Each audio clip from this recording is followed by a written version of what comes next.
En literatura ocurre lo mismo, aunque la imagen que se evoca es distinta para cada uno de los lectores. Tal vez sea al inicio de este gran juego llamado cine donde podemos ver cómo sus creadores también se valieron de mundos abismales de sentido, arte y tensión dramática. Es decir, como bien dijo Griffith, yo escribo novelas como Dickens, solo que yo lo hago con imágenes.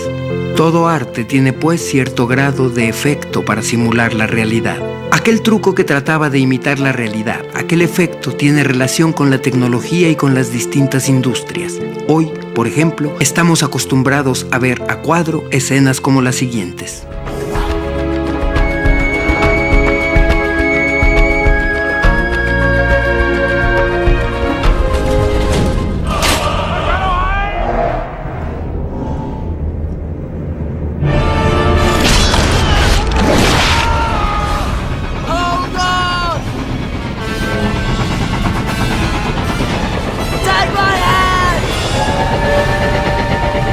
Pero detrás de ellos existe todo un mundo de invenciones y experimentos que han hecho posible encontrar respuestas, hallar soluciones.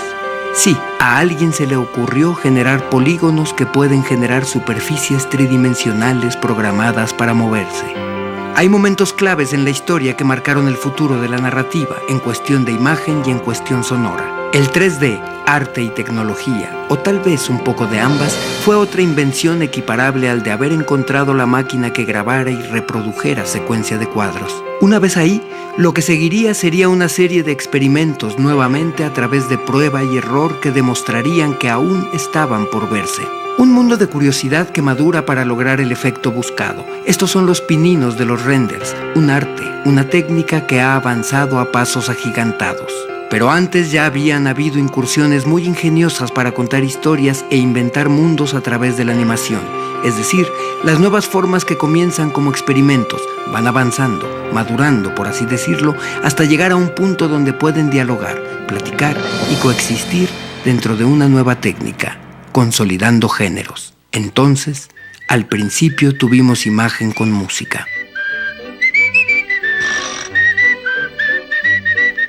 Después nos dimos cuenta que podíamos escuchar las voces de los actores y se desarrolló un sistema muy interesante para poder escucharlos.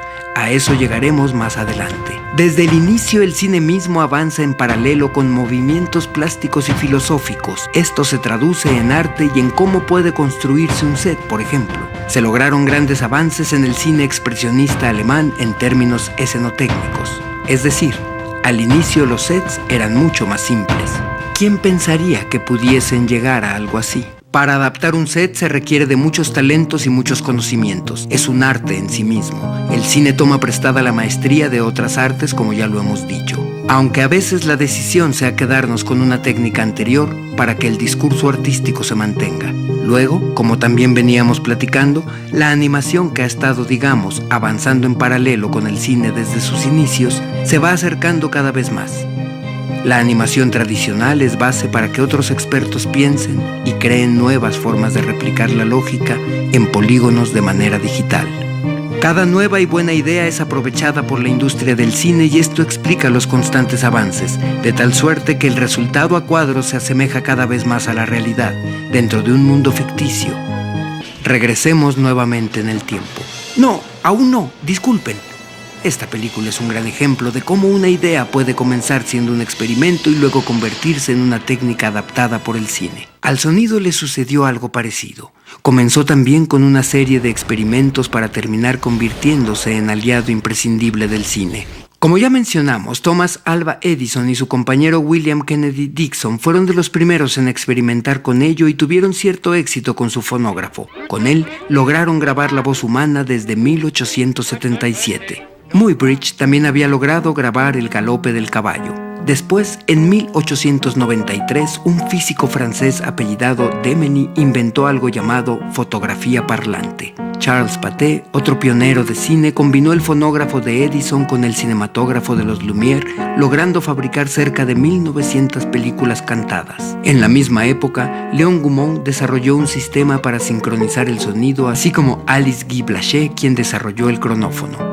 Sin embargo, en estos experimentos el sonido era grabado separado de la imagen y el reto era sincronizar ambos. Años después, en 1918, se patentó una tecnología llamada Triegrón, que no solo sincronizaba el sonido, sino que permitía grabarlo directamente en el celuloide. Y 4 años después, en 1922, se usó por fin en un film de los alemanes Joe Engel, Hans Vogt y Joseph Massole, quienes además incorporaron las aportaciones de Lee De Forest, un ingeniero norteamericano.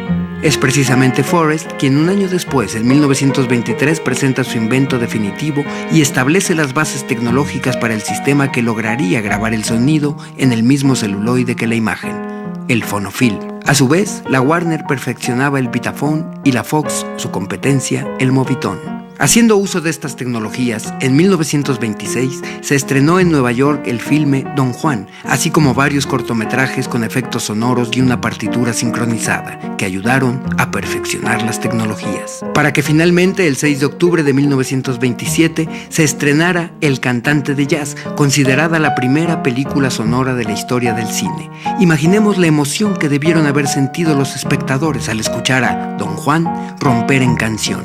Quizá nunca antes la voz humana haya cautivado tanto. En México, la primera película sonora sería Santa, basada en el texto de Federico Gamboa. Para filmarla se usaron novedosos aparatos y un proceso llamado RCA, Fotofón, que permitieron unir la banda sonora a la imagen sin que hubiera desfases o sin falta de sincronía. Un dato curioso: la partitura original de la película fue escrita por Agustín Lara y el sonidista fue Joselito Rodríguez, quien junto a su hermano Roberto inventó un aparato, el Rodríguez Sound Recording System, con el que habían grabado cine sonoro en los Estados Unidos en 1929. La ciencia ficción ha sido parteaguas de muchos avances tecnológicos. A veces una historia provoca soluciones gráficas para poder generar un efecto, pero en otras tantas, ese efecto se puede convertir en un acto científico. Como la cámara tuvo y sigue teniendo una evolución, el audio también lo va teniendo. Pero también las formas de construir sets. También la técnica y los encuadres van evolucionando, aunque a veces se repitan. La forma de dirigir. En realidad, el cine se ha hecho tan necesario para nosotros como para los avances en la ciencia. Ahora, por ejemplo, vivimos en un mundo completamente digital donde existen películas que se estrenan en la nube. El cine es un mundo que no ha dejado de madurar, de crecer, de alimentarse de nuevos inventos y nuevas industrias. Es cada vez más claro que se acerca a pasos agigantados a experiencias reales. ¿Llegará un día a ser, como muchos científicos y escritores de ciencia ficción han pensado, un arte que podamos manipular? En donde estemos dentro de una película y que no sepamos a ciencia cierta si lo que estamos viviendo es realidad o ficción.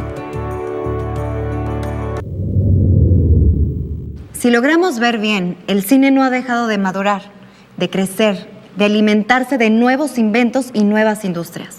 Es cada vez más claro que se acerca a pasos agigantados a experiencias reales.